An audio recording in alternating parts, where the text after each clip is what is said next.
नमस्कार। नई परख के राष्ट्रीय मुद्दा कार्यक्रम में आप सब लोगों का स्वागत है। हमारे साथ प्रोफेसर अभय कुमार दुबे हैं और हम इनसे देश की राजनीति के बारे में कुछ प्रश्न करेंगे, एक समझ बनाने की कोशिश करेंगे। जी अभय सर नमस्कार। नमस्कार। ओपी राजभर काफी दिनों से इस बात की चर्चा करते थे कि वो मंत्री बनने वाले हैं, मंत्री बनने वाले हैं। कल वो मंत्री बन गए और कुछ आरएलडी के भी मंत्री एक बने हैं और एक मंत्री बने भारतीय जनता पार्टी से। कुल मिलाकर क्या हम यह कहें कि उत्तर प्रदेश में भाजपा ने इन लोगों को समायोजित करके अपनी स्थिति और मजबूत कर ली है? देखिए, बहुत दिनों से ओम प्रकाश राजभर ये कह रहे थे कि उनको मंत्री बनाया जाएगा। यानी कितने बार वो अपने समर्थकों के बीच में घोषणा कर चुके थे कि अगली बार मैं शपथ लेने वाला हूँ, अगले हफ्ते या अगले महीने। लेकिन वो परमानेंट मिनिस्टर इन वेटिंग बन गए थे और उनको मुख्यमंत्री आदित्यनाथ केंद्र की तरफ से जरूर उनसे कहा जा रहा था कि इनको मंत्री बना दो, लेकिन वो उनको मंत्री बनाने के लिए तैयार नहीं थे। लेकिन अब लोकसभा चुनाव जब बिल्कुल सिर पे आ गया है और अब राजभर वोटों की भारतीय जनता पार्टी को जरूरत है, इसलिए उनको मंत्री बना दिया गया है। लेकिन आप देखिए कि ये जो पूरी राजनीति है, ये राजनीति इस किस्म की है कि इसका कुल मिलाकर बहुत फायदा होता नहीं है। अगर ओम प्रकाश राजभर ये समझते हैं कि इस राजनीति, पहले भी तो भारतीय जनता पार्टी की सरकार में वो लंबे अरसे तक मंत्री रह चुके, मेरे ख्याल से 3 या 4 साल तक मंत्री रहे थे। आखिरी वर्ष में उन्होंने मंत्री पद से इस्तीफा दिया था। अब फिर उसी सरकार में मंत्री हो गए हैं। इससे कुल मिलाकर इसका सीधा मतलब है कि उत्तर प्रदेश की राजनीति जिस स्थिति में है, तो वो जड़ता की स्थिति है। वहां कोई भी पार्टी कोई नया ब्रेक थ्रू नहीं कर पा रही है। एक ब्रेक थ्रू केवल किया था अखिलेश यादव ने पिछले विधानसभा चुनाव के दौरान, और वो 50 सीटों से आगे बढ़कर 100 सीटें पार कर गए थे। भारतीय जनता पार्टी की पहले सीटें कम हुई विधानसभा चुनाव के दौरान, लेकिन दूसरे किसी भी पार्टी का कोई भी ग्राफ नहीं बढ़ा। उसके बाद अखिलेश से भी वो तमाम विपक्षी दल जो उनके साथ आए थे, पिछड़ी पार्टियों के, पिछड़े दलों के, वो उनके साथ उनसे अलग हो गए। तो एक तरह से वो भी फिर दोबारा उसी जड़ता की तरफ चले गए। तो मुझे लगता है कि उत्तर प्रदेश की राजनीति आज बिल्कुल उसी तरह की जड़ता में फंस गई है, जिस तरह कभी वो 90 के दशक में फंस गई थी, जब सब पार्टियों की के जो को का जो आधार था वो बिल्कुल स्थिर हो गया था। उनको मिलने वाली सीटें भी कमोबेश वैसी होती थी और जो पहले से आप समझ सकते थे कि क्या होने वाला है। तो इस वक्त उत्तर प्रदेश की राजनीति लगभग उसी स्थिति में है।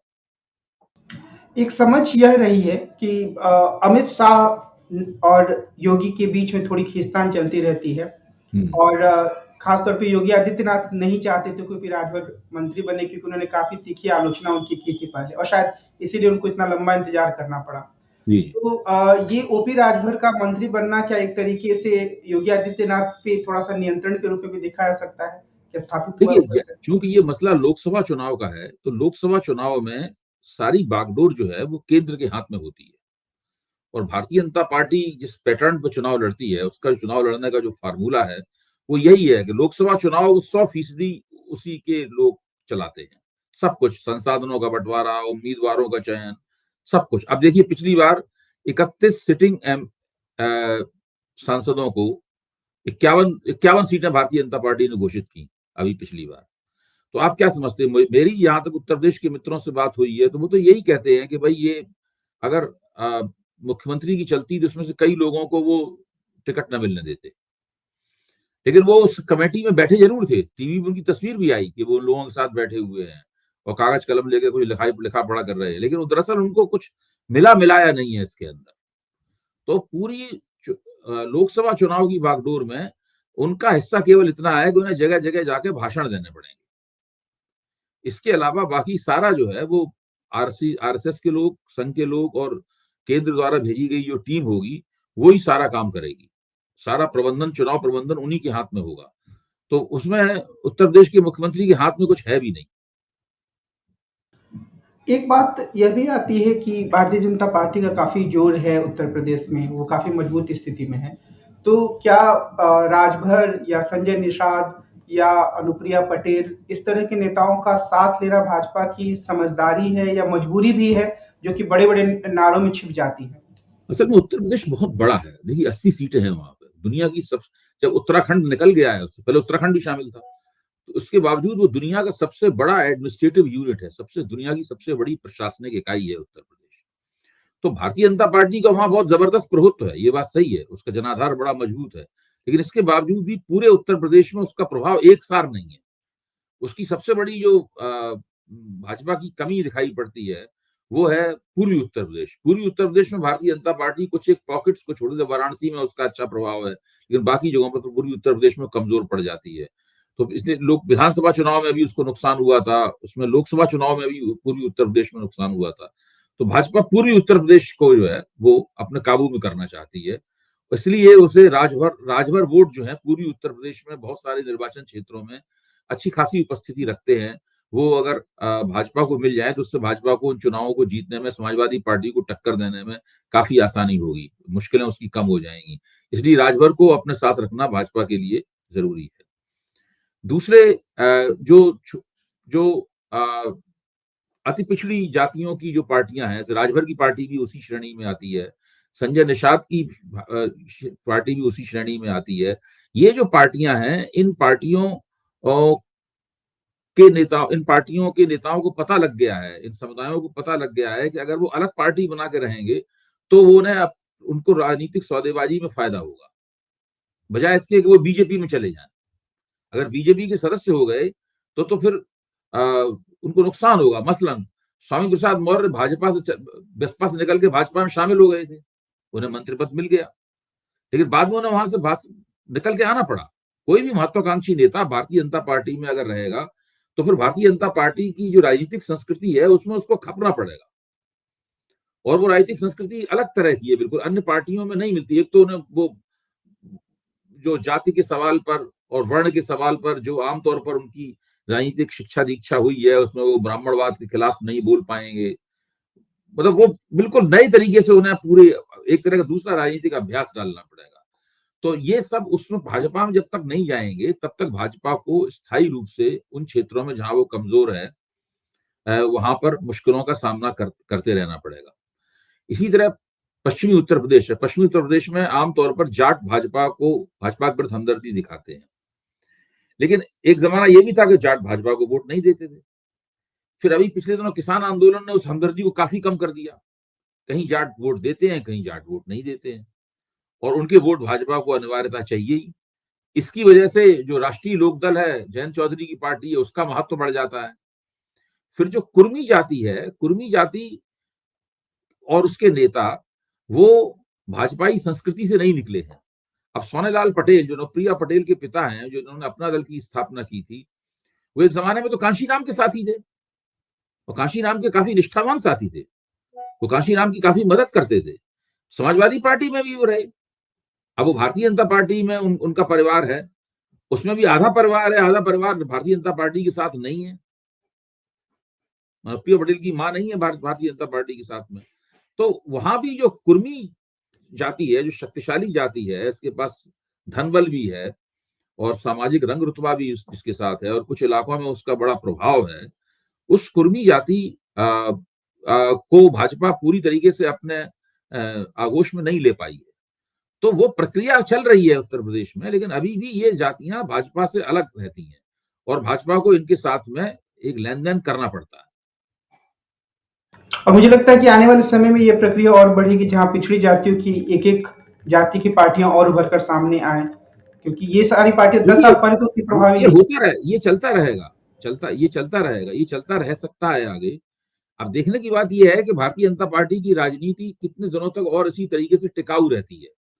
अगर इसके अभी जो टिकाऊ लग रही है, इसमें कोई शक नहीं, ये भी लग रहा है कि निकट भविष्य में अभी जितनी दूर तक निगाह जाती है, लगता नहीं है कि इसका जो टिकाऊपन है वो भंग होगा।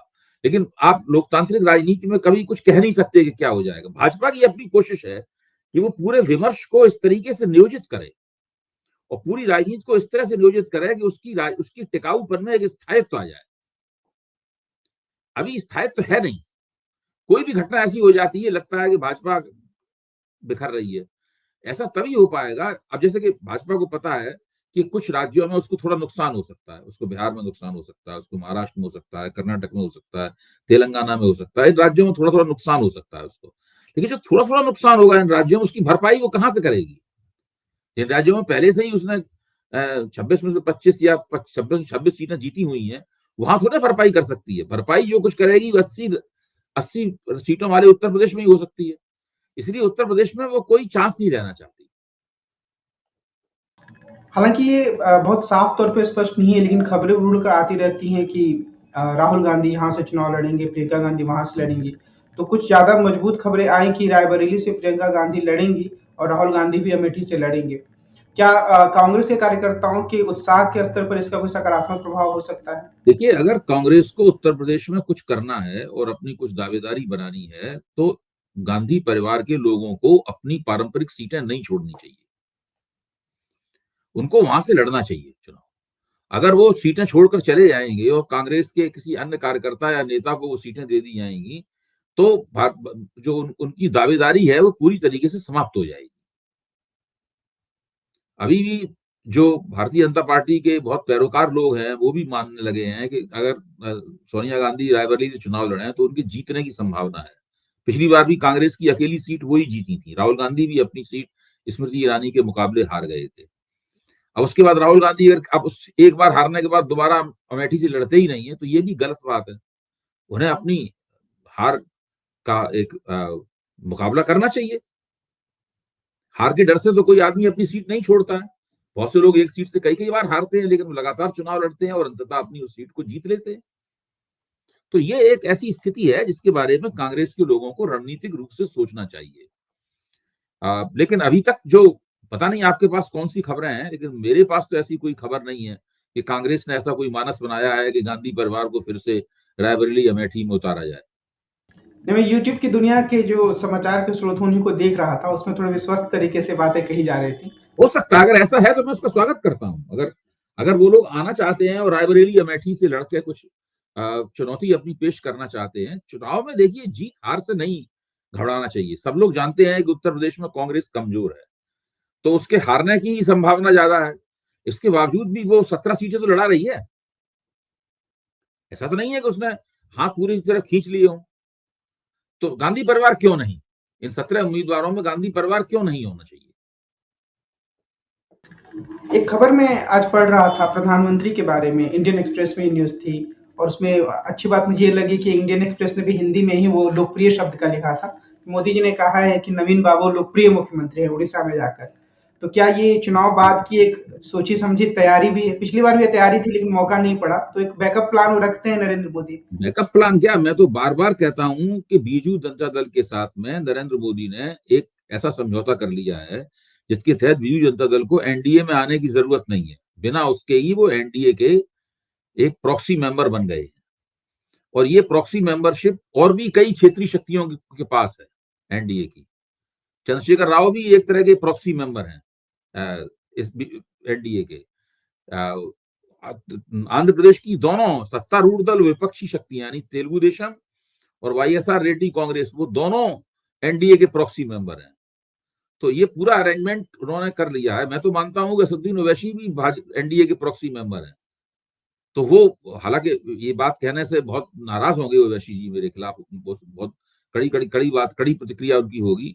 लेकिन इन लोगों का जो पूरा व्यवहार है वो बिल्कुल प्रॉक्सी मेंबरशिप जैसा ही व्यवहार है। इसमें सारे क्षेत्रीय मुख्यमंत्री अपने अपने क्षेत्रों में बहुत लोकप्रिय हैं। कि ममता बनर्जी बंगाल में कम लोकप्रिय है? भाई ममता बनर्जी का कोई भी विरोधी हो ये तो नहीं कहेगा कि वो लोकप्रिय नहीं है वहां पर। क्या स्टालिन तमिलनाडु में कम लोकप्रिय है? एक भी तो सर्वे नहीं आज तक आया है जिसने स्टालिन को 20 से कम सीटें दी हो वहां पर लोकसभा की तमिलनाडु में। ममता बनर्जी को भी लोग 21-22 सीटें तो दे ही रहे हैं सब लोग ममता बनर्जी को। तो जो लोकप्रिय नहीं होगा उसको इतनी लोकसभा की सीटें मिलेंगी। लेकिन चूंकि बीजू जनता नवीन पटनायक के साथ उनकी अच्छी ट्यूनिंग चल रही है नरेंद्र मोदी की और भारतीय जनता पार्टी की, इसलिए वो मंच से कह रहे हैं कि वो लोकप्रिय हैं। क्या अरविंद केजरीवाल दिल्ली में कम लोकप्रिय हैं? एक तरीके से हम ये कह सकते हैं कि आने वाले जो चुनाव हैं उसमें अगर एनडीए को बहुमत नहीं मिलता है तो ये चाहे वो जगन रेड्डी हो, चाहे ये नवीन पटनायक हो, ये लोग एनडीए का साथ देंगे। ये तो काफी हद तक साफ लगता है, ये कहा जा सकता है। बिल्कुल, अगर एनडीए को बहुमत नहीं मिलता है और भारतीय जनता पार्टी 272 के पीछे चली जाती है तो ये जो क्षेत्रीय शक्तियां हैं ये लोग आगे बढ़कर भारतीय जनता पार्टी के साथ में अलायंस करेंगे और गठजोड़ सरकार बनाएंगे। ये बिल्कुल तय है। लेकिन अगर एनडीए को बहुमत से काफी कम सीटें मिलती हैं और अपोजिशन का कोई उभार होता है, तब फिर ये दल जो है पुनर्विचार कर सकते हैं, क्योंकि ये एनडीए के साथ बंधे हुए नहीं। तो नवीन पटनायक की पॉलिटिक्स को आप कैसे देखते हैं कि क्या ये बहुत ही सकारात्मक राजनीति है, क्योंकि एक राज्य तक 20 सालों से संतुष्ट हैं और उन्होंने कभी कोशिश नहीं की कि वो केंद्रीय स्तर पर अपनी एक भूमिका तलाशें। तो ये राजनीति सही मानी जाएगी? ऐसी कई पार्टियां हैं, जैसे द्रविड़ पार्टियां हैं, वो तमिलनाडु से बाहर क्या, वो केरल और कर्नाटक बगल के साउथ इंडियन प्रांत हैं, वहां भी नहीं जाना चाहती। एक जमाने में तमिल भाषा के, तमिल संस्कृति के और तमिल राजनीति का प्रभुत्व जो है वो आंध्र प्रदेश में भी था, केरल पे भी वो प्रभुत्व था, कर्नाटक में भी वो प्रभुत्व था, और प्रभुत्व के खिलाफ एक नाराजगी भी थी, लेकिन वो प्रभुत्व था। मद्रास दक्षिण भारत की जो है वो राजधानी, व्यवहारिक राजधानी हुआ करता था। लेकिन आज जो द्रविड़ पार्टियां हैं वो वहीं तक पूरी तरीके से सीमित है। ऐसी बहुत सी पार्टियां हैं इस देश में। अब बीजू जनता दल चूंकि उनके पिताजी के नाम पर है और वो उड़ीसा के ही नेता थे बीजू पटनायक, वो पूरी संरचना ही इस किस्म की है कि उसको वो राष्ट्रीय पार्टी के तौर पर बनना चाहेंगे तो उन्हें अपनी पार्टी का नाम वाम बदलना पड़ेगा। अब जैसे कि होता है, जैसे कि तेलंगाना राष्ट्र समिति नाम था, टीआरएस नाम था। जब तक आप तेलंगाना नाम रखे रहेंगे तब तक तो आप तेलंगाना के बाहर चुनाव नहीं लड़ पाएंगे। तो चूंकि उनमें महत्वाकांक्षा थी तो उन्होंने उसका नाम बदल के भारत राष्ट्र समिति रख दिया।